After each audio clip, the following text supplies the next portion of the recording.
किताब उसका 14 अध्याय उसका 20 वचन।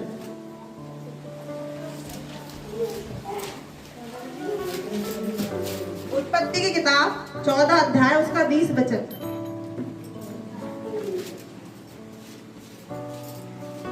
निकाल लिया?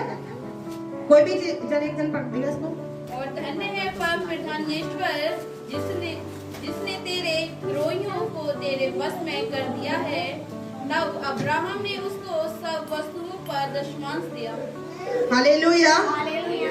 ये वचन है दशमांश के ऊपर, जो बाइबल में पुराने नियम में सबसे पहले दशमांश दिया गया था। सबसे पहले, ये याद करने वाली बात है कि पूरी बाइबल में सबसे पहला दशमांश यही है जो अब्राहम ने दिया था। परमेश्वर के नाम का बीज बोया था और पूरी बाइबल में पुराने नियम में ये पहला दशमांश है जो दिया गया है। कोई आपसे पूछे कि पहला दशमांश कहाँ दिया गया था, तो नोट भी कर सकते हैं आप कि ये पहला बाइबल में ऐसा वचन है जो अब्राहम ने पहला दशमांश बोया था। अब्राहम जो था वो जो मलिक सिद्दीक थे, इस वचन में लिखा हुआ है मलिक सिद्दीक, तो उनको दशमांश दिया था अब्राहम ने। राजा सिद्दीक को दिया था जो वहां के याजक भी थे। जिस राज्य में वो राज करते थे उसके वो याजक भी थे, जो अब्राहम ने इनको ये दशमांश दिया था, पहला दशमांश दिया था अब्राहम ने। प्रभु का वचन कहता है परमेश्वर ने अब्राहम को सारी सेना पर विजय प्राप्त कराई और जो धन था वो परमेश्वर की अनुग्रह से राजा अब्राहम ने जो था वो जीत लिया था।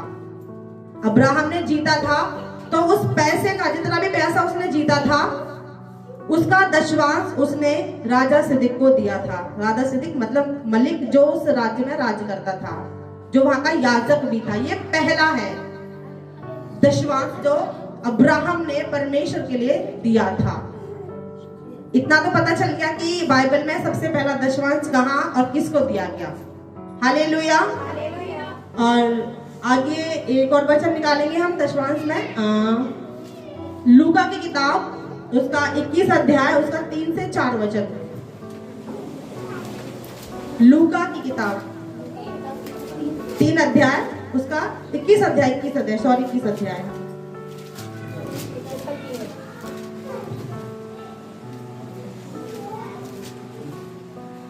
लूका की किताब जी 21 का 3।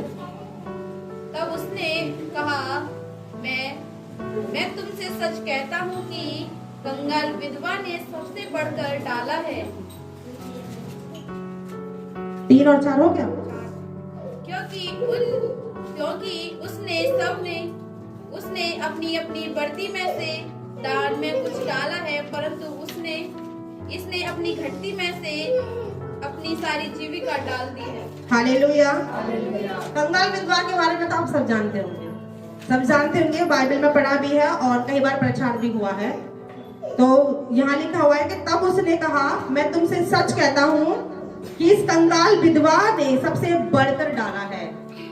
तो जब परमेश्वर यीशु मसीह जब अपने चेलों को बता रहे थे, जब सभा में बैठे थे आराधनालय में, तो वह दान चल रहा था, तो सबने अपनी बहुत सारे लोग बैठे थे, बहुत सारे राजा भी बैठे थे वहां पे, सबने अपनी बढ़ती में से डाला था।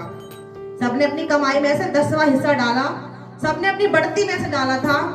लेकिन जो विधवा थी उसने अपनी कमी घटी में से डाला था। जितनी उसकी जीविका थी उसने सारी डाल दी। अब उसने कितनी डाली? तब जानते कितनी डाली? 2 दमड़ी। बिल्कुल, उसके पास 2 दमड़ी थी, उसने दोनों डाल दी। तो परमेश्वर ने, यीशु मसीह ने क्या कहा कि सबने अपनी बढ़ती में से डाला है, लेकिन जो ये विधवा है इसने अपनी पूरी पूंजी दे दी। 2 दमड़ी थी इसके पास, इसने सब कुछ दे दिया। तो परमेश्वर ने, यीशु मसीह ने अपने चेलों से कहा कि सबसे बड़ा दान विधवा ने डाला है। सबसे बड़ा दान इसका है, क्योंकि सबने बहुत कमाते थे, बहुत पैसे वाले थे, लेकिन सबने उसमें से कुछ डाला, लेकिन विधवा ने अपना सारा कुछ दे दिया। तो परमेश्वर बोने को नहीं देखता, परमेश्वर हृदय को देखता है कि किस हृदय से दिया जा रहा है। अगर वो चाहती कि मेरे पास तो कुछ नहीं बचेगा, तो वो कुछ नहीं दे सकती थी, कुछ नहीं देती वो। थोड़ा सा 2 दमड़ी की जगह मैं कहती हूँ 1 ही दमड़ी डालती, वो अगर डालती भी तो। लेकिन उन्होंने बोला, यीशु मसीह ने, कि इस विधवा ने अपनी कमी घटी में से डाला, बल्कि सारा डाल दिया उसने। तो उन्होंने सबसे बोला कि सबसे बड़ा दान इस विधवा का दान है, जो आज परमेश्वर को ग्रहण योग्य ठहरेगा, जिसके दान से आज मैं खुश हूँ। परमेश्वर ऐसे दान से खुश होता है। और सब अपनी कमी घटी में से डालते हैं। देखा है मैंने भी लोगों को देते हुए, मैं भी डालती थी, पर मैंने डाला है, बहुत बहुत बोया है, ऐसी बात नहीं। परमेश्वर का कलाम भी कहता है कि थोड़ा बोओगे तो थोड़ा काटोगे, और ज्यादा बोओगे तो ज्यादा काटोगे। तो परमेश्वर बोने वाले हृदय को देखता है कि बोने वाला हृदय कैसा है, और हर्ष और आनंद के साथ बीज बोना चाहिए। परमेश्वर किसी का कर्जदार नहीं है। अगर आप उसको 10 रुपए दोगे तो वो आपको उसका 100 गुना करके वापस लौटाएगा, लेकिन वो आपका दिया हुआ आपको ही वापस लौटा देगा। हम सब कोई भी परमेश्वर को कुछ नहीं दे सकते, हम इस लायक नहीं कि उसे कुछ दे सके। तो बस आज मेरे मन में ये वचन के बीज बोया परमेश्वर ने कि मैं आज क्यों ना वचन के बारे में बताऊं। तो इसलिए मैं तैयारी तो कुछ और की थी मैंने वचन की, लेकिन मैंने वचन फिर सोचा कि क्यों ना दान के बीज बताया जाए आपको। तो उनका जो दान था राजाओं का, वो ग्रहण योग्य नहीं ठहरा, लेकिन उस विधवा का दान जो था वो ग्रहण योग्य ठहरा, जिससे यीशु मसीह खुश हुए, प्रसन्न हुए। तो हमें भी ऐसा बीज बोना चाहिए, ऐसा दान बोना चाहिए, जिससे प्रभु यीशु मसीह खुश हो, और वो आपका प्रतिफल आपको 100 गुना करके लौटाएंगे। हालेलुया। तो बीज के बारे में हम एक जगह और देखेंगे। आरती बहन 2 कुरिन्थियों उसका 9 का 7 अध्याय जी, 9 का 7।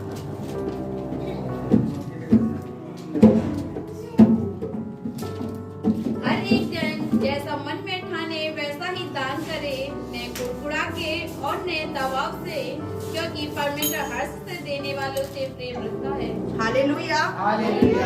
यहाँ पे लिखा है दान कैसे करें, तो हमें दान कैसा करना चाहिए, ये मैं नहीं, ये वचन बताता है। परमेश्वर ने साफ साफ लिखा हुआ है बाइबल के वचन में कि परंतु बात यह है, जो कौन सा पढ़ा था मैंने, आपने 7 पढ़ा था ना। हर एक जन जैसा मन में ठाने वैसा दान करे, ना कुड़ के और ना दबाव से, ना कुड़ के और ना दबाव से, क्योंकि परमेश्वर हर्ष से देने वाले से प्रेम रखता है। हालेलुया। परमेश्वर का वचन साफ कहता है कि जब तू दान करे तो कुड़ के मत कर, किसी के दबाव में भी आके मत कर, किसी का प्रेशर नहीं होना चाहिए ऊपर के नहीं दान इतना नहीं इतना हो, जैसा आप मन में ठाने। ये नहीं कि मतलब जेब में हाथ डाला और देना चाह रहे 100 रुपए, अगर हाथ में 20 रुपए आ गए तो चल 20 रुपए दे देते, ऐसा कुछ नहीं है। जैसा आपने मन में सोचा है वैसा दान कीजिए, क्योंकि परमेश्वर कहता है कि हर्ष से देने वाले को, जो हर्ष से देता है, बड़े आनंद से देता है, परमेश्वर उससे खुश होता है। मन में ये ना सोचे कि यार मैं इतना दूंगा, इतना मेरे पास रह जाएगा, या फिर पीछे मेरे पास कुछ है नहीं हुई है, ऐसा कुछ नहीं है।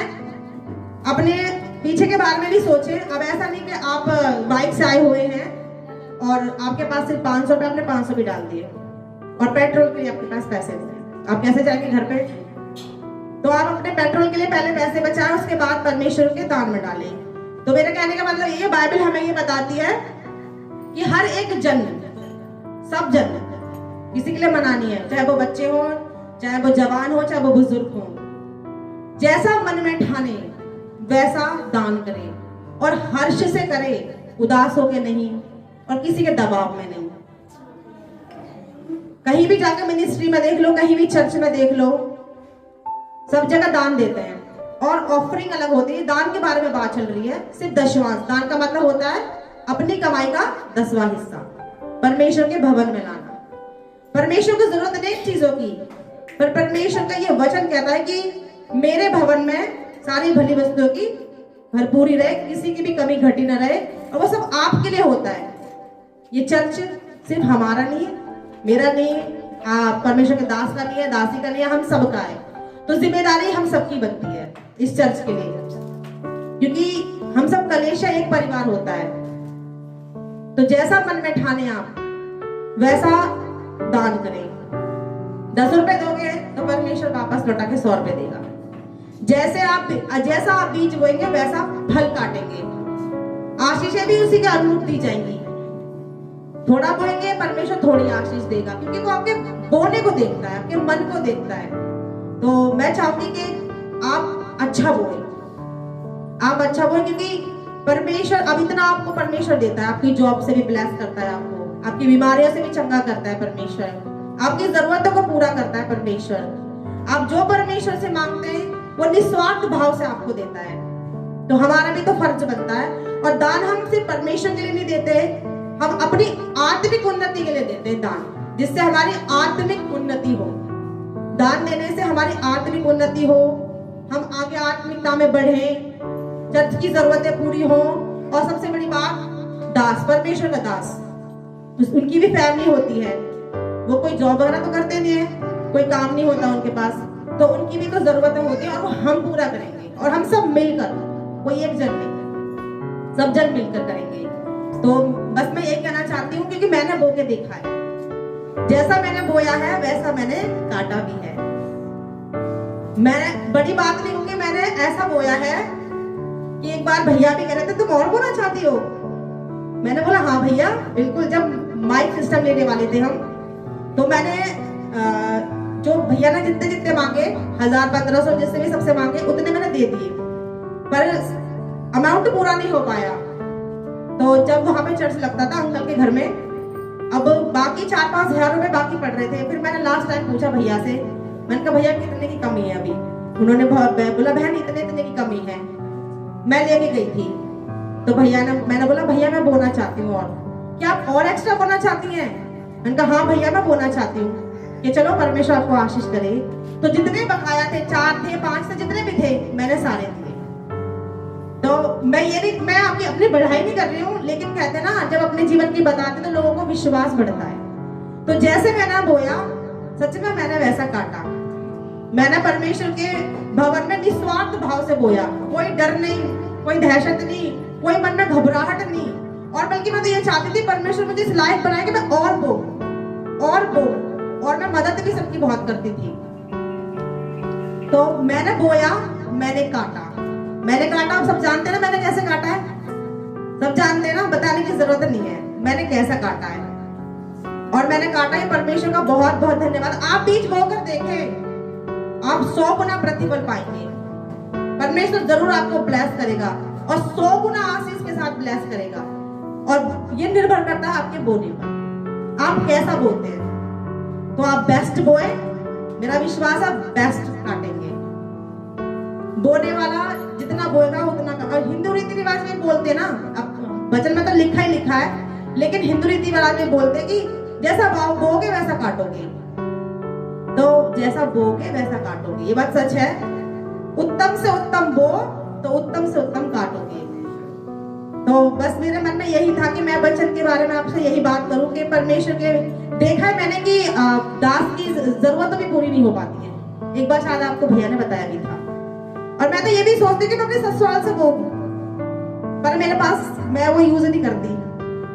वो बोलते ना, वो क्या बोलते इसको, पे फोन वगैरह मैं यूज नहीं करती, मैं डायरेक्ट अकाउंट, तो मैं बोल नहीं पाती हूँ। लेकिन हाँ, जब कभी आती हूँ तो जितना मुझसे बनता बेस्ट से बेस्ट बो कर जाती हूँ। तो मैं बस यही चाहती हूँ कि आप भी बेस्ट बोए और बेस्ट काटेंगे। आप थोड़ा देंगे तो परमेश्वर थोड़ी आशीष देगा। आप एक बार बो कर देखिए, हर्ष और आनंद से बो कर देखिए। अब खेत में एक बीज बोते सारे बो देते हैं, एक बीज बोते और काटते कितना है।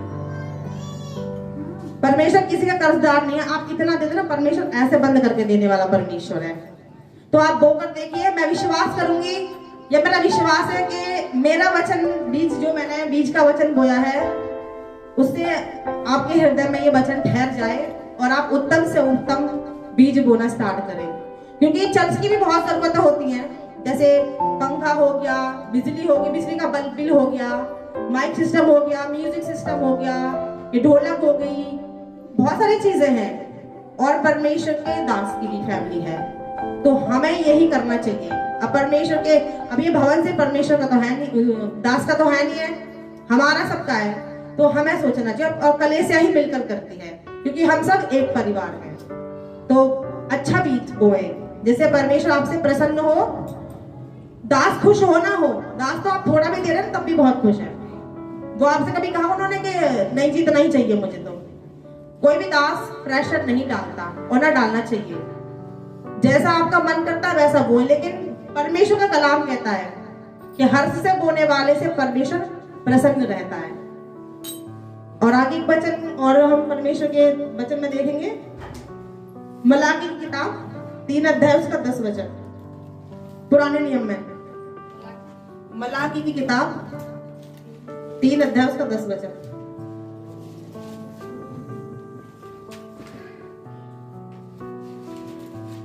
सारे दशमांश भंडार में ले आओ कि मेरे भवन में भोजन वस्तु रहे।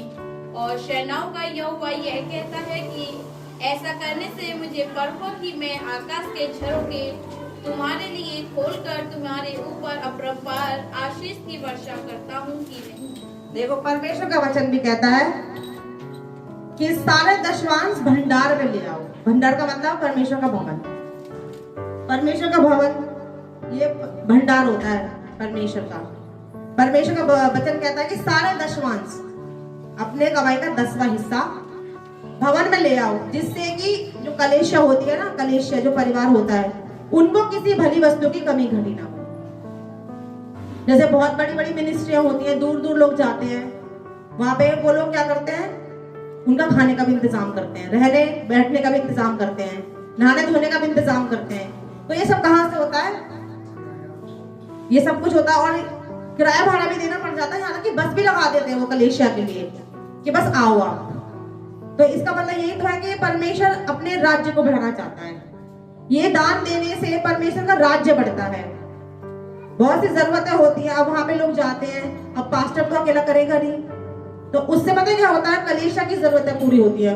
उनको खाना मिलता है, पीना मिलता है, रहने के लिए जगह मिलती है, अच्छा सब कुछ व्यवस्था उनकी की जाती है, तो उसी पैसे से की जाती है। और परमेश्वर कहता है कि ऐसा करके तुम मुझे परखो। वो खुद कहता है कि तुम करो तो सही, और करके मुझे परखो, मुझे परखो कि मैं कैसा हूं, मैं तुम्हारे ऊपर आशीषों की बरसात करता हूं कि नहीं करता। मैंने फिर कहा था इससे पहले कि परमेश्वर किसी का कर्जदार नहीं है। वो इस वचन से फिर कहता है कि ऐसे करके तुम मुझे परखो, मेरा टेस्ट लो मैं कैसा हूं, करके तो देखो। तुम थोड़ा बोगे वो थोड़ा देगा, लेकिन वो तो फिर भी ज्यादा देने की इच्छा रखता है, लेकिन वो अपने लिए नहीं मांगता, वो हमसे लेकर हमको ही दे देता है। सब समझ में आ रहा ना सबको? कहीं सर से बाहर तो नहीं जा रहा, या फिर मैं समझा नहीं पा रही अच्छे से? तो मैं यही बोलना चाहती हूँ आपसे कि दान अच्छे से करें, क्योंकि बोने वाले से पता चलता है कि बोने वाला कितना अच्छा है और किस मन से दे रहा है। लेकिन मैं आपसे यही रिक्वेस्ट करूंगी कि कुड़कुड़ा के मत दीजिए और प्रेशर में आके मत दीजिए। मन में ये मत सोचो कि यार इतना देंगे हम, हार्ट बीट नहीं चलनी चाहिए तुम्हारी। खुशी से दो, आनंद से दो, और एक बार दे के देखो, बहुत खुशी होती है। मैंने बोया है, मुझे पता है, बहुत खुशी होती है। एक बार बो के देखो। जब मैं सिलाई करती थी ना, अभी तो नहीं, अब तो बंद हो चुकी है, पहले मैं करती थी, जितनी भी आती थी, जितनी भी मैं पूरी दे देती थी, एक भी नहीं छोड़ती थी। मैंने कहा परमेश्वर तेरे लिए, तेरा है मेरा नहीं है। ये भी नहीं कि उसमें से 10वां हिस्सा निकाल लो, अगर 100 रुपए आए तो 10 रुपए निकाल के रख दिए, ऐसा नहीं, सब कुछ दे दिया। क्योंकि मैं बहुत अंदर से एक्साइटेड होती थी कि मैं बहुत बो, जितना बो सकूं उतना बो, और जितना मेरे बस में था मैंने बोया। और अभी भी कोशिश करती कि बो, जहां भी जाती वहां बोती जरूर हूँ, जहां भी जाऊं। मैं ये नहीं देखती कि ये हमारा चर्च नहीं है, या ये वो नहीं है। चर्च तो सब चर्च है, परमेश्वर सब जगह एक ही है, सब जगह एक ही है। बस बोती थी मैं, और अभी भी बोती हूँ, जितना भी होता है। तो मैं ये चाहती हूँ कि आप बोएं, और अच्छा बोएं, बहुत अच्छा बोएं, क्योंकि परमेश्वर कहता है कि ऐसा करके तुम मुझे परखो कि मैं तुम्हारे ऊपर आशीषों की वर्षा करता हूं, और वो भी अपरंपार। लिमिट नहीं है कोई भी, अनलिमिटेड, अनलिमिटेड वर्षा करने वाला परमेश्वर। वो ये भी नहीं कहता कि मैं लिमिट से वर्षा करूंगा, वो कहता अपरंपार अनलिमिटेड वर्षा करूंगा।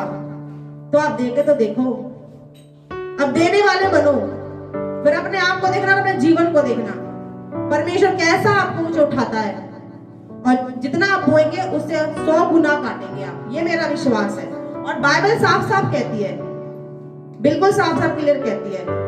और बीज बोने से पहले जैसा आप मन में ठाने, जैसा मन में ठाने, ऐसा नहीं ठान के कुछ और आए हैं मन में और फिर दे कुछ और रहे, ऐसा नहीं है। जैसा आपने ठाना है मन में कि मुझे इतना देना है तो देना है, आज इतना बीज मुझे बोना है तो बोना है, चाहे कुछ भी हो जाए। पहले अपने बारे में भी सोचे, फिर परमेश्वर के बारे में सोचे। अब परमेश्वर ये नहीं कहता कि अब अपनी नौकरी की जो पूरी महीने की सैलरी होती है पूरी डाल दो। डालने वाले डाल देते हैं, डालने वाले डाल देते हैं, लेकिन मैं नहीं कहना चाहूंगी आपसे कि आप डालें, लेकिन हाँ उत्तम से उत्तम बीज बोए, 10वां हिस्सा तो बोए बीज का। और मैं दशवांश के बारे ही में आपको बताना चाहती हूँ कि परमेश्वर कैसा दान चाहता है। दान ऐसा करें कि ना गुड़गुड़ा के करें और ना मन में किसी के प्रेशर में आके करें कि ना जी इसने हमारे ऊपर दबाव डाला या पास्टर ने दबाव डाला। पास्टर कोई दबाव नहीं डालता, पास्टर यही कहता है कि उत्तम से उत्तम बीज, क्योंकि वो आपकी उन्नति के लिए सोचते हैं ऐसा, क्योंकि आप बीज बोएंगे परमेश्वर के राज्य को बढ़ाने के लिए। बीज बोया था परमेश्वर का राज्य बढ़े, कलीसिया बढ़े, चर्च की सारी जरूरतें पूरी हो, जिससे चर्च बड़ा हो। अभी यहाँ छोटी सी जगह है, आप दास ने सोचा है कि परमेश्वर के दास ने की बड़ी जगह ले, तो ये भी तो एक परमेश्वर का राज्य बढ़ाया जा रहा है।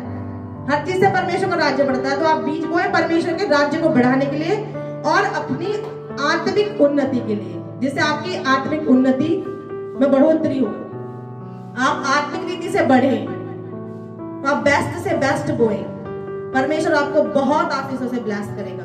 जो आपने सोचा नहीं है वो करेगा, बस विश्वास रखें, बस वो विश्वास चाहता है। प्रार्थना में लगे रहें, बीज बोएं, दान करें और दान अच्छा करें, बेस्ट करें, तो परमेश्वर आपको बेस्ट रिजल्ट से ब्लेस करेगा। समझ आ रही है सबको? एक वचन, लास्ट वचन और मैं बता के फिर क्लोज करूंगी। मत्ती की किताब उसका 6 अध्याय, उसे एक वचन से 4 वचन। सावधान रहो, तुम मनुष्यों को दिखाने के लिए अपने धर्म के काम न करो, नहीं तो अपने ये स्वर्गीय पिता से तुम कुछ भी फल न पाओगे। इसलिए जब तुम दान करो तो आगे तुरही ने बचवाओ, जैसे कपटी सभाओं और गलियों में करते हैं, ताकि लोग उनकी बढ़ाई करें। मैं तुमसे सच कहता हूँ कि वे अपना प्रतिफल पा चुके हैं। परंतु जब तुम दान करें तो जो तेरा दाहिना हाथ करता है उसे तेरा बायां हाथ ने जानने पाए, ताकि तेरा दान गुप्त रहे, और तब तेरा पिता जो गुप्त में देखता है तुझे प्रतिफल देगा। हालेलुया। हमें दान किस प्रकार करना चाहिए? पहले तो दान कैसे करें, दान कैसे करें, और यह कि दान किस प्रकार करना चाहिए, इसमें लिखा है सावधान रहो। परमेश्वर का वचन हमें सचेत करता है। किससे करता है? सांसारिक लोगों की तरह। जैसे सांसारिक लोग करते हैं वैसे हम परमेश्वर के लोग ना करें। परमेश्वर का कलाम कहता है सावधान रहो, तुम मनुष्य को दिखाने के लिए नहीं। परमेश्वर का वचन कहता है कि जैसे अन्य जाति में लोग दान करते हैं ना, सबके सामने बीच में जाके हटो मैं करता हूँ दान, वो सबको दिखावे करते, भाई मैंने इतना करा है। तो वो किसकी नजरों में उठना चाहते हैं? वो इंसानों की नजरों में। इंसान कहते हैं भाई इसने तो बहुत अच्छा बीज बोया है, भाई ये बहुत अच्छा इंसान है, बहुत इसने बीज बोया है, दान बहुत अच्छा करा है इसने, बहुत अच्छा, वो बहुत दानी है। लेकिन ऐसा करके वो अपना प्रतिफल पा चुके, क्योंकि उनकी प्रशंसा लोगों ने कर दी ना। लेकिन यहाँ परमेश्वर हमें ऐसा करने से बिल्कुल मना करता है। वो कहता है, साफ साफ कहता है कि सावधान रहो, तुम मनुष्य को दिखाने के लिए अपने धर्म के काम ना करो। वो अपने धर्म के काम करते हैं ऐसे कि मैं लोगों के सामने करूंगा तो लोगों में मेरी बढ़ाई होगी, इससे वो फिर ऊपर वाले से कोई प्रतिफल नहीं पाते। जितनी प्रशंसा करनी होती है लोग उनकी प्रशंसा कर देते हैं कि इसने भाई बहुत बीज बोया, बहुत दान किया, बड़ा अच्छा आदमी है, बड़ा पैसे वाला है, बहुत बीज बोता है। लेकिन हमें बाइबल ऐसा करने से बिल्कुल मना करती है, बिल्कुल मना करती है। बाइबल में लिखा हुआ है, और लिखा है नहीं तो अपने स्वर्गीय पिता से कुछ भी फल ना पाओगे। ऐसा करके वो लोग पिता से कुछ फल नहीं पाते। जितना फल उन्हें मिलता है इंसानों से मिल जाता है, मनुष्य से मिल जाता है। वो अपनी प्रशंसा मनुष्यों से करा चुके होते हैं, परमेश्वर नहीं करता फिर उनकी प्रशंसा। तो परमेश्वर हमें ऐसे करने से मना करता है कि तुम अपने धर्म के काम ना करो संसारिक लोगों की तरह। और आगे लिखा है, इसलिए जब तू दान करे तो अपने आगे तुरही ना बजवा, जैसे कपटी सभाओं और गलियों में करते हैं। जैसे इसमें लिखा है, इसलिए जब तू दान करे तो अपने आगे तुरही ना बजवा। तुरही का मतलब लोग जो प्रशंसा करते हैं, जो सांसारिक प्रशंसा होती है, तारीफ जो करते हैं। तो वचन यही कहना चाहता है कि लोगों के सामने तारीफ मत करवा, अपनी तारीफ परमेश्वर करना चाहिए। परमेश्वर के सामने आपके दान ग्रहण योग्य ठहरने चाहिए, क्योंकि प्रतिफल देने वाला परमेश्वर है, और वो अद्भुत रीति से प्रतिफल देने वाला परमेश्वर है। और आगे लिखा हुआ है, सभाओं और गलियों में करते हैं ताकि लोग उनकी बढ़ाई करें। वचन में साफ लिखा है कि वो गलियों में जाके दान को देते हैं। और मैंने तो ये भी देखा है कि लोग अनाउंसमेंट करते हैं, करवाते अपने नाम का, छाप लगवाते अपने नाम की। तो ये क्या हुआ? ये अन्य जातियों में लोग अपनी प्रशंसा करवाते हैं, गलियों में जाके, मोहल्लों में जाके, चौकों में जाके, कि मैंने इतना दान दिया, उसने दान दिया। दान गुप्त में देना चाहिए, हमेशा गुप्त में देना चाहिए। और उन्हें एकदम ऐसी खुशी और आनंद मिलता है जब उनका नाम अनाउंसमेंट होता है बहुत। तो ऐसा हमें नहीं करना, क्योंकि हम परमेश्वर के जन हैं, और बाइबल हमें ऐसा करने से मना करती है। और आगे लिखा हुआ है, ताकि लोग उनकी बढ़ाई करें। मैं तुमसे सच कहता हूं कि वो अपना प्रतिफल पा चुके। वो ऐसा करके अपना प्रतिफल पा चुके होते हैं। परमेश्वर से उन्हें कुछ नहीं मिलता, जो मिलता है उन्हें लोगों से मिलता है, लोग उनकी बढ़ाई करते हैं। तो हमें ऐसा नहीं करना है, हमें सिर्फ परमेश्वर के मुख से अपनी बढ़ाई सुननी है। परमेश्वर हमारी बढ़ाई करेगा, परमेश्वर हमें हमारा प्रतिफल देगा। तो परमेश्वर का कलाम कहता है कि सावधान रहो। वो सावधान कराता हमें इन सांसारिक लोगों से और इनके धर्म के कामों से, जो अपनी प्रशंसा गली में, मोहल्लों में करवाते हैं। हालेलुया। आगे लिखा है, परंतु जब तू दान करे, परमेश्वर का कलाम कहता है, विश्वासियों से कहता है कि जब तू दान करे तो जो तेरा दाहिना हाथ करता है उसे तेरा बायां हाथ ना देखने पाए। परमेश्वर का कलाम कहता है कि जब तू दान करे, इतना गुप्त होना चाहिए, इतना गुप्त होना चाहिए कि जब तेरा दाहिना हाथ करे ना, इस वाले हाथ को पता ना चले, बिल्कुल पता ना चले कि मैंने दिया कितना है। परमेश्वर इतने गुप्त बोलता है कि इतना गुप्त करो। अब कितना गुप्त हो गया? ये बहुत गुप्त हो गया ना, कि अगर जब दाहिना हाथ कर रहा है तो इस वाले हाथ को पता ही ना चले। बहुत गुप्त हो गया ये तो। लेकिन लोग फिर भी ऐसे निकालते हैं, ऐसे देखते हैं, इसको तो पहले पता चल रहा है, सामने वाले को पता चल जाता है कितना दे रहा है। तो बस हाथ डालो, जितना आ गया दे दो। देखोगे तो मन में आएगा, अरे ये तो ज्यादा हो गया, इसे छोड़ो, इसे दे दो। पर ऐसा नहीं करना है। जब दाहिना हाथ करे तो तुम्हारा बाहिना हाथ जाने ना पाए कि तुमने कितना दान किया है। बस उस दाहिने हाथ को पता हो और उस परमेश्वर को जो गुप्त में है उसे पता हो, ऐसा दान करें। और लिखा है आगे, ताकि तेरा दान गुप्त रहे, और जब तेरा पिता जो गुप्त में देखता है तुझे प्रतिफल देगा। हालेलुया। परमेश्वर का कलाम कहता है कि जो तेरा दाहिना हाथ गुप्त में दान करता है वो सिर्फ तेरा दाहिना हाथ जाने, और जो गुप्त में पिता है वो जाने, तब पिता आपको उस दान का प्रतिफल देगा, और वो 100 गुना प्रतिफल देगा। परमेश्वर का कलाम कहता है, वो अपने लोगों को दिखाने के लिए करते कि मैंने इतना दान दे दिया, इतना दान दे दिया, लेकिन ऐसा नहीं करना है। मैं आपसे रिक्वेस्ट करना चाहती हूँ कि ऐसा ना करें। जब आप दान करें तो सिर्फ दाहिने हाथ को पता हो, बाएं को बिल्कुल ना पता हो, बिल्कुल भी पता ना हो कि मैं क्या कर रहा हूँ। और जो आप गुप्त में देंगे तो परमेश्वर आपको बड़ा ही अद्भुत प्रतिफल देगा, ये मेरा विश्वास है। क्योंकि मैंने भी कोशिश की है कि जब मैं दान करूं तो मेरे बाएं हाथ को बिल्कुल भी भनक ना पड़े कि मैंने दान भी किया है। तो दान ऐसा ही करें जो गुप्त में हो, और गुप्त में दिया हुआ दान परमेश्वर को भाता है, उसी से परमेश्वर प्रसन्न होता है। और सबसे ज्यादा वो आपके मन को देख के प्रसन्न होता है कि आप किस हृदय से दे रहे हैं, और खुशी से दे रहे हैं, हर्ष और आनंद से बोए। सबसे सबसे मेन इंपॉर्टेंट बात यही है कि आप जैसा मन में ठाने वैसा बीज बोए और हर्ष और आनंद से बोए और ज्यादा से ज्यादा बोए। ज्यादा बोएंगे तो ज्यादा काटेंगे। बार बार आपसे यही कहना चाह रही हूँ कि ज्यादा बोएंगे ज्यादा काटेंगे, थोड़ा बोएंगे थोड़ा काटेंगे, क्योंकि कलाम कहता है परमेश्वर का कि कम बोगे तो कम काटोगे, ज्यादा बोगे तो ज्यादा काटोगे। तो ये अब आप पर निर्भर करता है कि आप कैसा बीज बोएंगे। समझ आ रही है मेरी बात? तो सब अच्छा बीज बोएंगे, उत्तम से उत्तम बीज बो। परमेश्वर आपको 100 गुना आशीष से ब्लेस करेगा, बहुत ब्लेस करेगा, बहुत आपकी सोच से बढ़कर काम करेगा। और ये ना सोचे कि हम यहाँ नहीं बो सकते, हम वहां नहीं बो सकते। कहीं बाहर आप चर्च में हैं, यहाँ नहीं है वहां बोए, यहाँ है यहाँ बोए, पर बोए जरूर।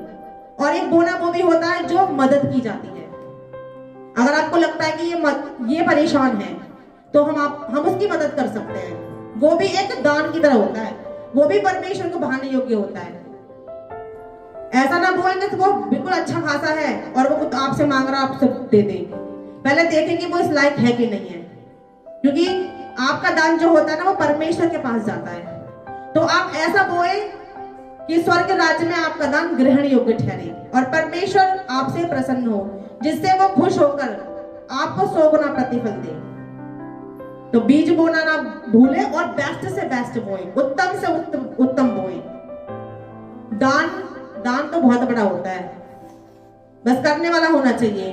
दान करो, खूब बीज बो और फिर खूब काटोगे, खूब काटोगे, मेरा विश्वास है 100 गुना काटोगे।